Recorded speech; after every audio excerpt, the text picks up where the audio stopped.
Cada día alguien era asesinado. Mi exmarido es John Mohammed y es el francotirador del DC. John no se convirtió en un monstruo asesino de repente. Estábamos viendo una película y dijo, podría sembrar el terror en cualquier ciudad pequeña. Todos creerían que era un grupo de personas y sería solo yo. Estaba cada vez más aterrorizada pensando que podía matarme porque ya no era el hombre con quien me había casado.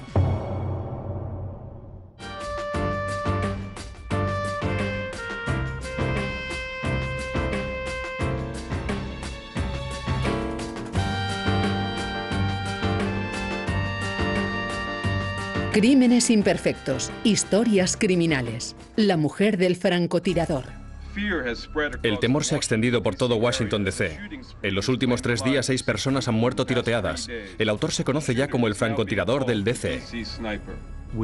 Solo había pasado un año desde el 11 de septiembre y yo, por lo menos, no podía descartar la posibilidad de que se tratara de algún tipo de terrorista, alguien que deseara atemorizar a todo el mundo. El terror aumentaba cada vez que se producía un nuevo tiroteo. Sabíamos que se trataba de un arma muy potente que disparaba desde cierta distancia. Esperábamos ver algún denominador común entre las víctimas. Teníamos en cuenta su raza, edad y sexo, pero no había ninguna coincidencia. Podría ser cualquiera, en cualquier momento. Es terrible. Los ataques continuaron durante los siguientes 19 días y estábamos tan lejos de resolver el caso como el primer día. La gente recuerda 3 semanas de confusión, luego nada, y de repente, en unas 4 horas, caso resuelto. Se ha emitido una orden de detención a nombre de John Mohammed, también conocido como John Williams. Puede estar acompañado de un menor, está armado y es peligroso. Fue entonces cuando mostraron la cara de John en la tele y yo me acerqué a la pantalla y le dije, ¿qué ha sido de ti? Miré hacia la cama y mi hijo estaba tumbado en la posición fetal y mis niñas estaban llorando. Decían, mamá, ¿por qué ha hecho esto nuestro papá? Y les dije, tesoros, no lo sé. No sé por qué ha matado a toda esa gente. Conocí a John el día del trabajo de 1983. Lo que me atrajo de él era que decía lo que pensaba y pensaba lo que decía. Era un hombre de palabra. Su mera presencia resultaba reconfortante. Mi madre receló bastante de John cuando Mildred se lo presentó. Decía que había algo en su mirada. Nos vimos a diario durante 2 o 3 meses. Y luego me enteré gracias a una amiga mía de que estaba casado. Le dije, me he enterado de que estás casado y me contestó, mira, no es lo que crees. En realidad ya no estamos juntos, no soy feliz con ella. Pero yo le dije que no podía seguir con él mientras estuviera casado. Fue en aquel momento cuando dijo que quería volver al ejército porque estaba en la Guardia Nacional. No tuve ningún contacto con él hasta que recibí una carta en la que me decía que por favor me reuniera con él, que haría cualquier cosa, que me necesitaba. Consiguió el divorcio en el año 87 y nos casamos el 10 de marzo de 1988. Nuestro hijo John nació el 17 de enero de 1990. John tenía muy buena relación con él, era un hombre muy cariñoso y se preocupaba mucho por los niños.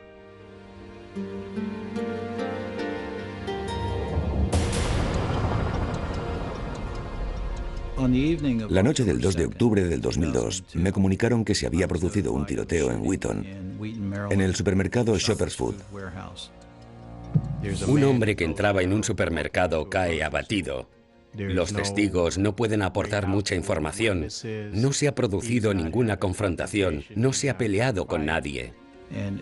Para nosotros era un verdadero misterio. ¿Por qué querría alguien hacerle daño? Pero confiábamos en que nuestros investigadores encontrarían respuestas. Pero a la mañana siguiente todo empezó a derrumbarse. Iba de camino al trabajo y me comunicaron que se había producido un accidente con un cortacéspedes, pero resultó ser otro tiroteo. Estaba aquí sentada y el jefe entró en el despacho y nos dijo, se ha producido otro tiroteo, muy parecido al de anoche. Era un taxista que estaba repostando en la gasolinera cuando le dispararon. Había 10 personas en la gasolinera, pero no vieron ni oyeron nada. Era un día laborable, en hora punta, cuando debería haber miles de testigos. Y sin embargo, no teníamos nada. Luego recibí un tercer aviso. Al parecer, una mujer se había suicidado en un centro comercial. Salí corriendo con las sirenas sonando, esquivando el tráfico, intentando planificar lo que debía hacer al llegar. Y recuerdo que ya entonces pensé que no sería un suicidio, incluso antes de que nuestro investigador lo confirmara. Entonces escuchamos una transmisión de radio. Esa mujer estaba limpiando su coche con el aspirador y ha explotado algo. Está en el suelo y le sale sangre de la nariz y la boca. Enseguida sospechamos que podía estar relacionado con los demás asesinatos. Ocurría algo horrible. La gente regresaba a casa después del trabajo, al salir de la escuela. Lo único que acabaríamos consiguiendo al final del día serían más víctimas potenciales. No parece haber ningún motivo. Seguro que todo el mundo anda pensando lo mismo que yo. ¿Seré yo el siguiente? Avenida Georgia, se ha recibido un aviso de un tiroteo. Pediré más información. Nos comunicaron el tiroteo. Nuestro jefe Moose dijo, no sé por qué lo hace, pero se le ha ido la olla. Y se ha armado hasta los dientes para demostrarlo.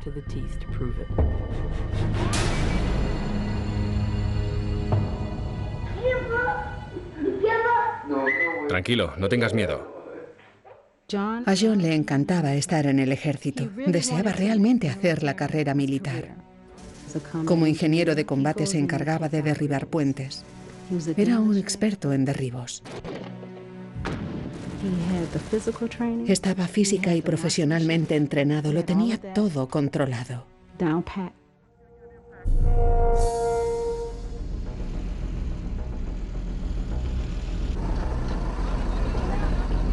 Recibieron órdenes de ir a Arabia Saudí. Puedo indicar exactamente el momento en que se produjo su cambio. Fue cuando regresó de la guerra del Golfo.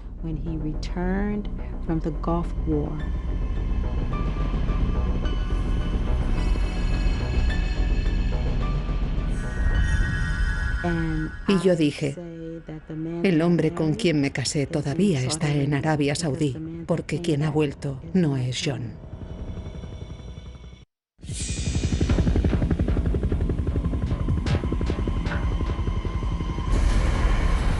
Cuando John regresó de Arabia Saudí era otro hombre. Siempre callado, reservado, incluso cuando John Jr. entraba en la habitación.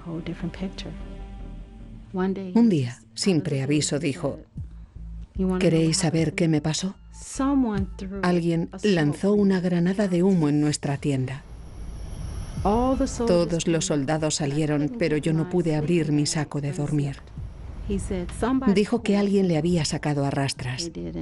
Hubo una investigación y decidieron que había intentado cometer suicidio y llevarse por delante a los demás soldados. Dijo, estábamos en zona de guerra. Me quitaron las armas, me esposaron, me ataron de pies y manos y me dejaron solo. Dijo, ¿lo entendéis? Intentaron matarme. Y se echó a llorar. Yo le dije, lo que tenemos que hacer es iniciar una campaña por escrito. ¿Recuerdas todo lo que pasó? Pues vamos a ponerlo por escrito. De manera que fuimos a hablar con los soldados que estuvieron allí y todos apoyaron a John. Sin embargo, cuando le interrogaron, no dijo nada y no comprendí por qué. Luego me dijo, déjalo estar. Y siguió en el ejército. No creo que le llamaran para que diera parte de su misión, como es debido después de estar en zona de guerra. Y no tuvo acceso a los servicios de psicólogos, pero lo que le sucedió en Arabia Saudí fue el inicio de su caída en espiral. A veces se sentaba en un rincón y sacudía la cabeza. Yo le preguntaba, dime, cariño, ¿en qué estás pensando? Y me contestaba, no necesitas saberlo ahora mismo. Yo sabía que le quería y sabía que debía apoyarle porque a veces todavía se comportaba como antes de marcharse. Esta es mi mujer leyendo por voluntad propia, sin que yo se lo haya pedido. Tengo que grabarlo. En cambio, otras veces era como un perfecto desconocido. Unos 6 meses después, John fue acusado de amenazar a un oficial. Habían discutido y él le dijo: te mataré, a ti y a tu familia. El oficial presentó una denuncia por este motivo. En aquel momento yo no creía que John amenazara realmente con matar a alguien, porque prefería seguir viendo a la persona que era antes de Arabia Saudí. Y la persona que era antes de Arabia Saudí no haría jamás una cosa así. Nos presentamos ante el juez y comparecieron entre 20 y 30 soldados para testificar a favor de John. El jurado le declaró inocente. Después del juicio, seguimos viviendo como siempre. Salina nació el 1 de febrero de 1992 y él estaba tan contento porque había deseado tanto tener una niña. Mi hija Taliba nació el 1 de mayo de 1993. Preciosa. Mamá vino a vivir con nosotros en febrero de 1993. Y aquí está el hermano mayor. Se preocupaba mucho por sus hijos. Bien abiertos, campeón. Quizá te duela un poquito, pero no será nada. Esto es un huevo. ¿Dónde está el huevo? Vale. ¡Aquí! Muy bien. Pero con el tiempo fue alejándose de mí y solo era feliz con sus hijos. Muy bien, tíralo ya.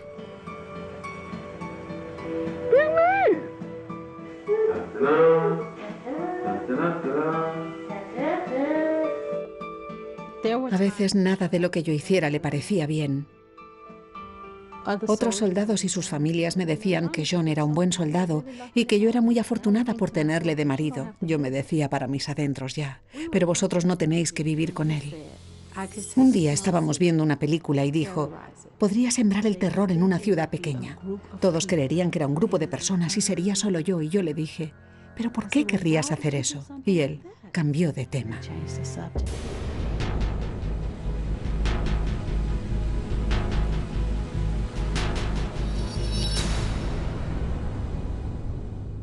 Empezamos a pensar cómo era posible que ocurriera aquello y que nadie viera nada. ¿Se trataba de alguien que disparaba desde cierta distancia? Un testigo que no vio quién lo hizo, pero oyó el disparo, dijo haber visto una furgoneta blanca que se marchaba a toda velocidad. Por radio me enteré de que habían detenido una camioneta blanca. En aquel momento miré casualmente hacia el cruce. Había varias camionetas blancas. Estaban por todas partes. Nos pasamos el día persiguiendo a un fantasma, literalmente. La han visto allí tumbada y ha dicho que alguien le ha disparado. Cerrad las puertas, cerrad las puertas. ¿Quién le ha disparado? No lo sé, señorita. Los atentados se alejaban cada vez más del condado de Montgomery. Y prácticamente día sí, día no, otra persona moría a tiros. Alguien ha disparado a un hombre en Sunoco. Está muerto. Está tumbado, tío. Está tumbado en su coche.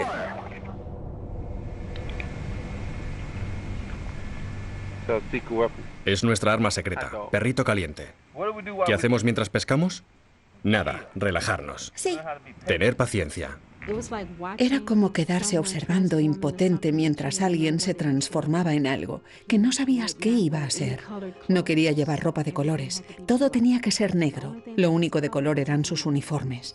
Un día volvió a casa y me dijo: un lugarteniente se ha enfadado conmigo y me ha dicho que haría de mi vida un infierno. Me dijo: Mildred, tengo que salir del ejército. No quiero ser un esclavo de esa gente. Así que abrimos un negocio de reparación de autocaravanas. Stanley, un buen amigo, nos ayudaba a llevar la empresa. Cuando conocí a Mildred, enseguida noté la calidez que emanaba. John era muy frío, muy tranquilo, muy calculador. Tenía mucha confianza en sí mismo. Si no era su amigo, era su enemigo. Con John no había término medio.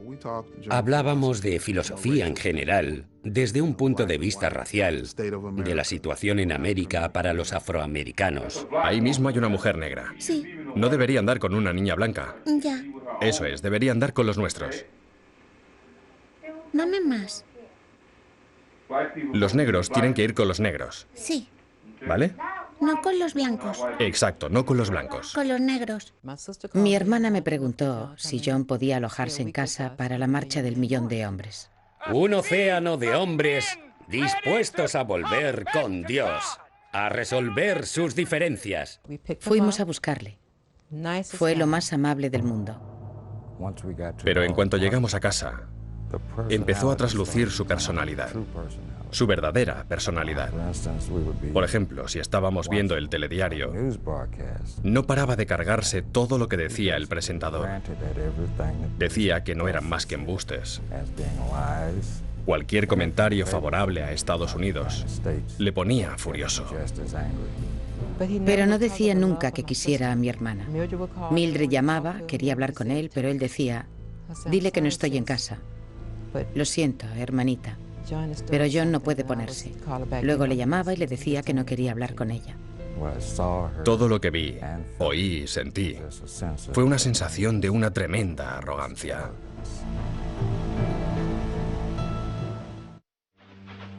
John pasó de ser un hombre que siempre estaba alegre y feliz a ser un hombre siempre deprimido. Solo hablaba cuando los niños estaban presentes.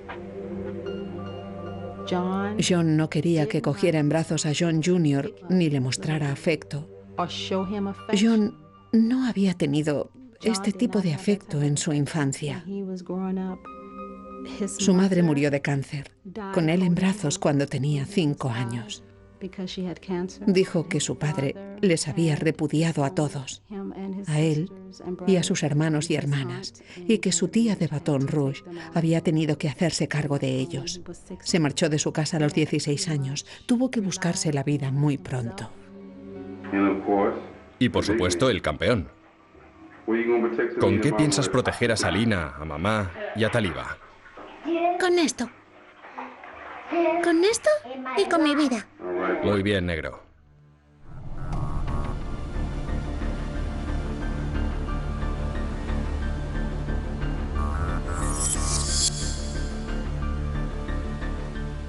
El investigador Sue dice que el autor de los disparos estaba probablemente eufórico por tener aterrorizada a toda una comunidad. Hubo un tiroteo en un lugar donde voy a diario. Y luego fueron repitiéndose esos ataques cada vez más cerca de mí y de mi vida diaria. En aquel momento ya se habían producido 6 o 7 asesinatos. Llevé a mis hijos al colegio y un agente de policía que llevaba un impermeable muy grande y muy largo esperaba a los niños delante de la escuela y les acompañaba cubriéndoles con el impermeable hasta el edificio. Estaba protegiéndoles de una posible bala. Nuestro objetivo era tener un agente uniformado enfrente de cada escuela del condado.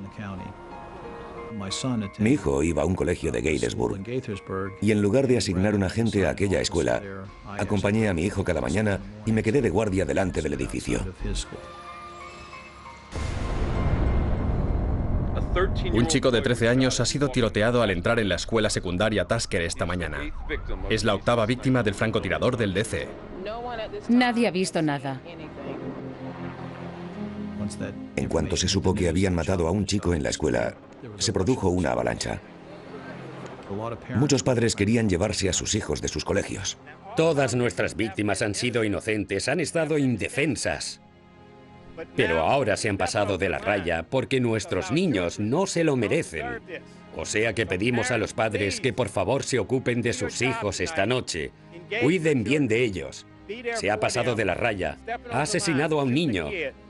Y ahora esto se ha convertido en algo personal. Un par de lágrimas le rodaron por la mejilla y recuerdo que me sentí muy orgulloso de él, de que fuera capaz de expresar lo que yo mismo sentía, así como muchos otros en aquel momento. También recibimos entonces el primer comunicado de los asesinos, dejado en la escuela secundaria Tasker. Era la tarjeta del tarot de la muerte y decía, querido señor policía, llámame Dios.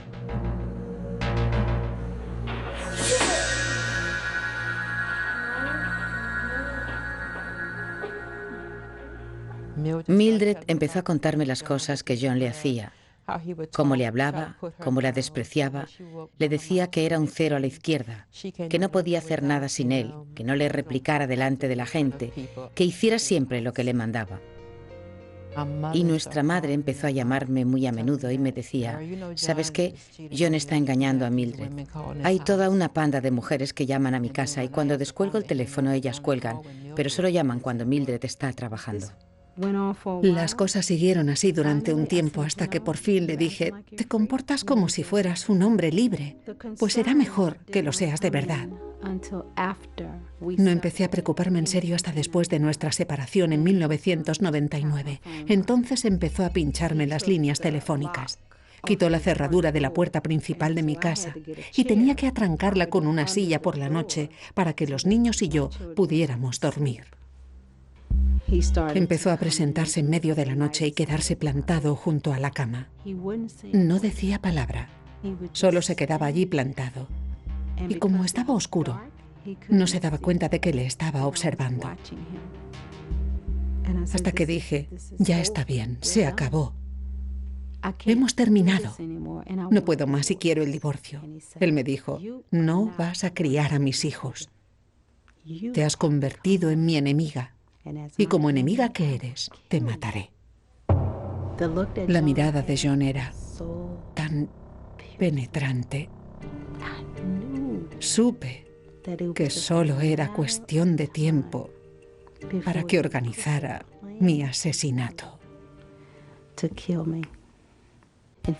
En febrero del 2000, presenté la documentación para solicitar una orden de alejamiento.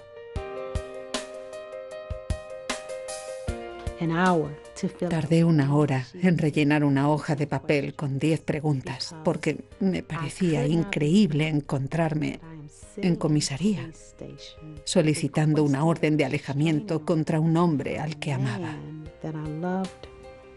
El juez me concedió una orden de alejamiento perpetua que todavía llevo encima hoy en día.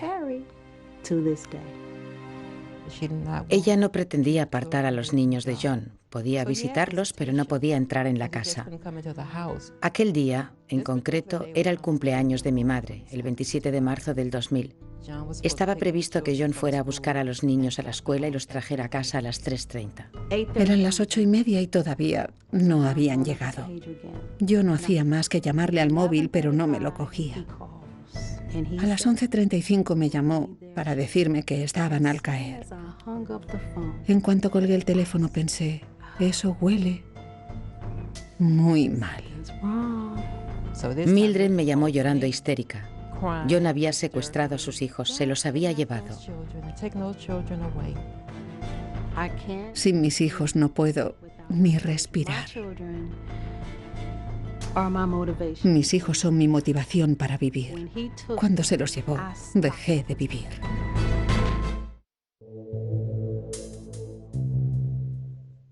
Además de llevarse a los niños, vació las cuentas del banco. Nos dejó sin un duro a mi madre y a mí. Agoté todos los medios para encontrarles. Se había descuidado, no comía como es debido y sufrió un colapso. Me llevaron al hospital. Sonó el teléfono. Era John. Le dije, ¿por qué no dejas que los niños me llamen? Y contestó, no siempre conseguimos lo que queremos, ¿verdad? John quería que le dijera, de acuerdo, vuelvo contigo.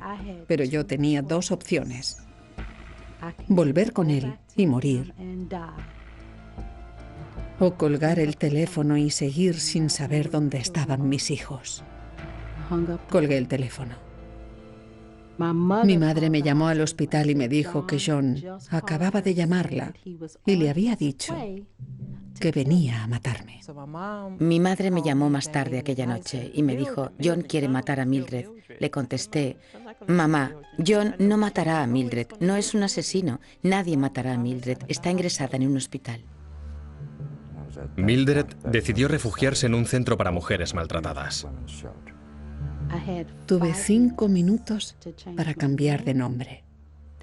Me trajeron ropa distinta y no podía decir a nadie dónde estaba. La casa tenía ventanas todo alrededor y yo estaba siempre en el centro de la casa. No podía sentarme cerca de una ventana para que no pudiera verme y dispararme. Tenía mucho miedo porque sabía que iba a dispararme a la cabeza. Sabía que sería un tiro a la cabeza. Docenas de agentes de policía del estado de Virginia han acudido al lugar de los hechos para investigar el asesinato de una persona mientras hacía tareas cotidianas. Era gente que estaba leyendo un libro o poniendo gasolina. No pasaba una semana sin tener que hacer lo que hacían las víctimas cuando fueron asesinadas. Una de las balas alcanzó a un hombre de 53 años que había parado a repostar gasolina.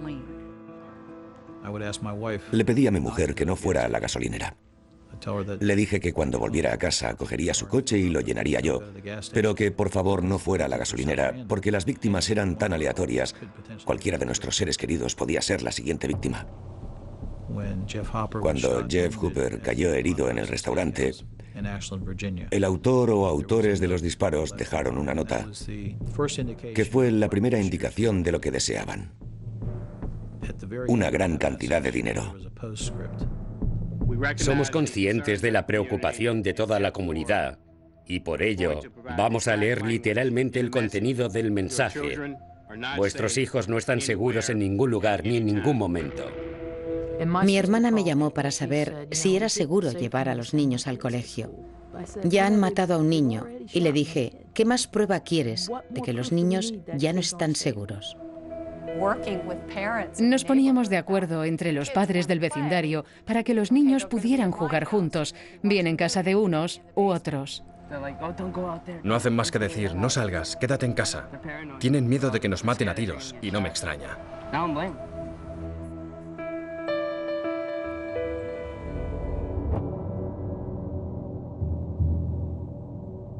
John vino a verme y me preguntó dónde estaba Mildred, y le contesté que no pensaba decírselo. Él dijo, bien, tengo maneras de sacar información a la gente. Yo reaccioné al momento. ¿Me estás amenazando? Y con aquella sonrisa suya dice, ¿he dicho que te estaba amenazando? ¿Estoy haciendo algo violento? Y le contesté, John, sabes muy bien de qué estoy hablando. No intentes vacilarme. Esa fue la última vez que le vi en persona. Mi hermana Maisha me llamó para decirme que mamá había contraído una neumonía y que necesitaba ayuda. Entonces me fui a Maryland para ayudarla, para cuidar de mi madre. Echaba tanto de menos a mis hijos. Estaba desquiciada. Muchas veces, cuando bajaba a la planta baja, encontraba a Mildred en postura fetal, meciéndose lentamente. Un día estaba en la puerta, mirando cómo jugaban otros niños, y mi hermana se me acercó y me preguntó qué estaba mirando. Le dije, un día de estos, mis niños estarán ahí fuera jugando con ellos. Recibí una llamada de la directora del hogar provisional donde vivía y me dijo, Mildred, creo que hemos encontrado a tus hijos. Grité y grité, han encontrado a mis niños. En realidad, los había sacado del país y se los había llevado a la isla de Antigua. Bueno, chicos, tendremos que hablar de vuestro papá. ¿Os acordáis de cuando os llevó de viaje? Salimos hacia el aeropuerto y yo le pregunté si tú también ibas a venir y él me dijo que sí. Como había dicho que yo también iría, ellos no lo pusieron en duda, porque creían que no habría dicho eso si yo no iba. Según dice la policía, se dedicaba a falsificar documentos por $3.000 cada uno y volaba con inmigrantes ilegales desde Antigua hasta Estados Unidos. Dejaba a los niños con extraños. ¿En qué momento conocisteis a Lee? La madre de Lee quería entrar en América. Vale. Y entonces papá le ayudó, pero no consiguió que su hijo viajara con ella. O sea que Lee se quedó con nosotros. John Jr. y Lee Malvo se hicieron muy amigos. Lee se había integrado en aquel núcleo familiar. Cada vez que el padre de mis hijos se ausentaba por algún motivo, les dejaba a cargo de Lee. A veces nos acostábamos con hambre, o sea que empezamos a quitarle comida a la gente. ¿Muy a menudo? Al principio era una semana, luego empezó a ser un mes. O sea, que vuestro padre os dejaba sin comida. La fonía se escuchó en toda la escuela. Dijeron Lisa y Teresa y Thomas, por favor, presentaos en las oficinas. Y dijimos que nos llamábamos Lisa y Teresa. Y ellos nos dijeron, no, tú te llamas Taliba y tú Salina. ¿Os asustasteis? No sabíamos qué estaba pasando, ni por qué conocían nuestros verdaderos nombres. Y fue entonces cuando te llamaron. Había pasado 18 meses sin mis niños. Y cuando nos presentamos ante el tribunal, el juez dijo, señor Williams, lo único que tenemos que decidir hoy es quién se queda con los niños. Y él dijo, Mildred ha sabido en todo momento dónde estábamos. Yo no dije nada, estaba temblando. El juez dijo, ella se quedará con los niños. Llamé a mi madre y le dije, mamá, me los han dado. Y ella me dijo que se sentía muy orgullosa de mí. Mi mamá era diabética, sufría hipertensión y glaucoma. Pilló un resfriado muy fuerte y la tuvimos que ingresar de urgencia en el hospital. Hablé con mi madre aquella mañana y por la noche ya había muerto. Ni siquiera pudo ver a los niños. Estaba furiosa con John porque había destrozado nuestra familia. Ayudad a la abuela. A la una, a las dos, a las tres, soplad. Bien. Me habéis ayudado mucho. Siempre tenía miedo de que John me persiguiera. Después de recuperar a los niños, cuando tenía que ir a trabajar al DC, llamaba a mis amigos antes de salir y cuando llegaba volvía a llamarles para decirles que estaba bien. Así es como tuve que vivir a diario hasta el año 2002. 19 días después del primer tiroteo, se confirma la muerte de 9 personas asesinadas por el francotirador del DC. El miedo aumenta y las autoridades no tienen ningún sospechoso. Todo el mundo estaba frenético, nadie sabía qué estaba pasando. De repente teníamos que protegernos de un francotirador. Yo me protegía del francotirador y de John. Muy al principio recibimos una llamada telefónica de alguien en Tacoma, Washington, que nos dijo, no sé nada de vuestra investigación, pero he visto lo ocurrido por la tele y creo que deberías tener en cuenta a John Mohammed como posible sospechoso. Recibimos más de 100.000 llamadas con supuestas pistas. Una cantidad tremenda de información. Ahora, cuando ya sabemos quién era el culpable, resulta muy fácil mirar hacia atrás y decir, es verdad, nos dieron una pista acerca de John Mohammed. Llamaba a mis amigos antes de salir y cuando llegaba volvía a llamarles para decirles que estaba bien. Así es como tuve que vivir a diario hasta el año 2002. 19 días después del primer tiroteo, se confirma la muerte de 9 personas asesinadas por el francotirador del DC. El miedo aumenta y las autoridades no tienen ningún sospechoso. Todo el mundo estaba frenético, nadie sabía qué estaba pasando. De repente teníamos que protegernos de un francotirador. Yo me protegía del francotirador y de John. Muy al principio recibimos una llamada telefónica de alguien en Tacoma, Washington, que nos dijo, no sé nada de vuestra investigación, pero he visto lo ocurrido por la tele y creo que deberías tener en cuenta a John Mohammed como posible sospechoso. Recibimos más de 100.000 llamadas con supuestas pistas. Una cantidad tremenda de información. Ahora, cuando ya sabemos quién era el culpable, resulta muy fácil mirar hacia atrás y decir, es verdad, nos dieron una pista acerca de John Mohammed. Era uno de los soldados que sirvieron con él en el ejército. Pero no es justo criticar a la policía por eso y acusarles de no haber hecho nada a pesar de que alguien les había dado ya una buena pista. El 11 de octubre, mi compañera vino a buscarme y me dijo, hay un coche oscuro aparcado en la calle. Me da muy mala espina. Pasamos al lado del coche. El tipo sentado al volante tiene un periódico en las manos y lo levanta para ocultarse. Entonces llamamos al 911. No sé qué pasó con aquella llamada, pero todo el mundo buscaba una camioneta blanca. Teníamos a varios sospechosos que podían ser el misterioso francotirador. Cada día que pasaba sin un nuevo crimen, aumentaba nuestra confianza de que siguiéramos al verdadero culpable. Entonces se producía otro crimen, una manera de descartar sospechosos. Conrad Johnson, un conductor de autobús de 35 años, ha sido abatido de un tiro. Unas 6 horas después de que Conrad Johnson fuera abatido, se produjo el primer avance decisivo en la investigación. Lee Boyd Malvo llamó a un sacerdote de Kentucky y dijo que él era el francotirador, que era el responsable de un tiroteo en una bodega de Alabama unas 6 semanas antes. Al atribuirse el asesinato y el atraco armada en Alabama, pretendía ganar credibilidad, asustarnos para que pagáramos $10 millones. Era un plan astuto, pero también bastante estúpido, porque fue lo que nos llevó hasta ellos. 2 mujeres fueron tiroteadas. Una murió, la otra quedó herida. El sospechoso consiguió huir, pero se le cayó una revista. En la revista encontramos una huella dactilar. Descubrimos que pertenecía a Lee Boyd Malvo, buscado por violar las leyes de inmigración. Gracias a la información proporcionada por un antiguo amigo de John en el ejército, las autoridades descubren que Lee se desplaza por el país en compañía de John. También nos enteramos de que Mildred, la ex esposa de John Mohammed, vivía en Maryland, cerca de allí. En aquel momento no sabíamos si John Mohammed tenía la intención de atacar a su mujer, pero este dato nos puso en alerta.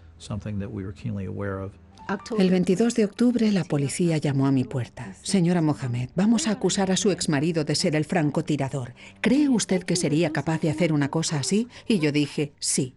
Me preguntaron si quería protección policial. Les dije, ¿pero todavía no le han atrapado? Se ha emitido una orden de detención para John Allen Muhammad. Está considerado un hombre armado y peligroso. La policía está buscando un Chevrolet Caprice azul oscuro. El coche está registrado a nombre de John Allen Mohammed. Un conductor que circulaba se sintió cansado y se detuvo en un área de descanso. Vio aparcado el Chevy Caprice. Nuestros agentes entraron en acción y se encontraron a ambos francotiradores dormidos en el coche. El detective de la policía me dijo que cuando interrogaron a John y le preguntaron por qué lo había hecho, lo primero que dijo fue, ha sido culpa de Mildred. Eso es todo lo que dijo. Es culpa de Mildred.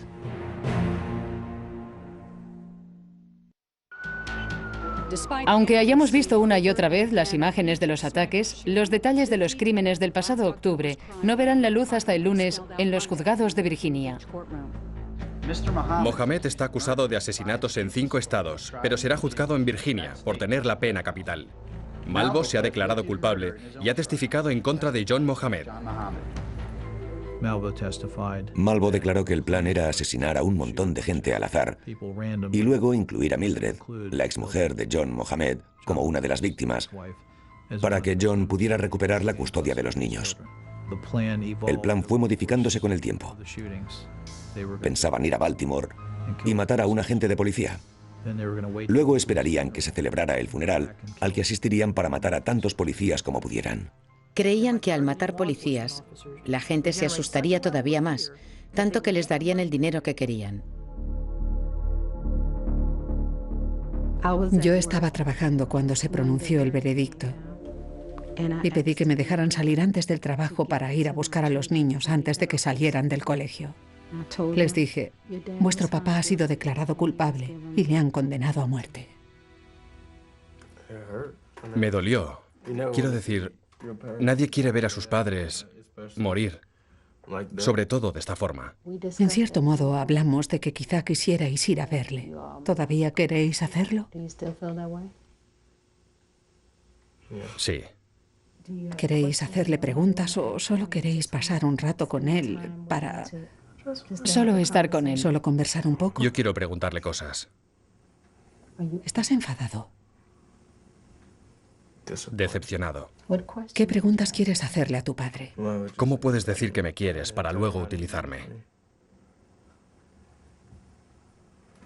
¿Cómo te ha utilizado? Nos ha utilizado a los 3. Nos ha utilizado para vengarse de ti, porque había perdido el control. Solo queremos verle. ¿Solo queréis verle? ¿No tenéis nada que decirle? No. ¿Y tú, Taliba? No sé qué voy a hacer cuando le vea. ¿Creéis que os quiere de alguna manera? No. Me separó de ti. ¿Y por qué quieres hacerle daño a alguien si a la vez dices que le quieres? Eso no es amor. ¿Qué es entonces? Traición. Yo sé que me quiere y que eso no cambiará. ¿Y tú le quieres a él? Pues claro. ¿Y tú? ¿Todavía quieres a tu padre? No. ¿Tú tampoco? Si saliera en libertad, ¿qué creéis que haría? Iría por ti. Lo intentaría. ¿No me dejaría en paz? No. No.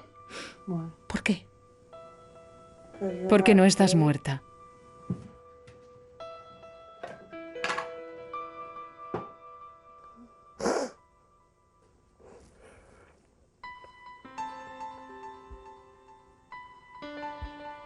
Me sorprendió que John y Salina dijeran que no querían a su padre. Creo que si tuvieran la oportunidad de verle, todo aquello se les pasaría y comprenderían y sabrían que sí querían a su padre. John Muhammad será ejecutado. Virginia es el estado norteamericano con el tiempo de espera más breve en el corredor de la muerte. Pero no está simplemente allí sentado esperando la muerte. Ya ha intentado fugarse 3 veces. El sistema penitencial de Virginia tiene 5 niveles de seguridad. El mínimo es el 1 y el máximo es el 5. John está en el nivel 4.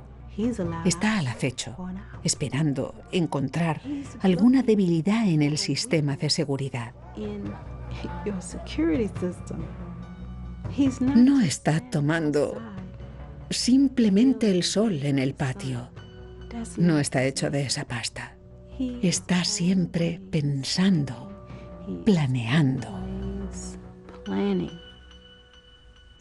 A veces en los casos de violencia doméstica, la víctima cree que es normal que le griten, que es normal que le maltraten o le falten al respeto.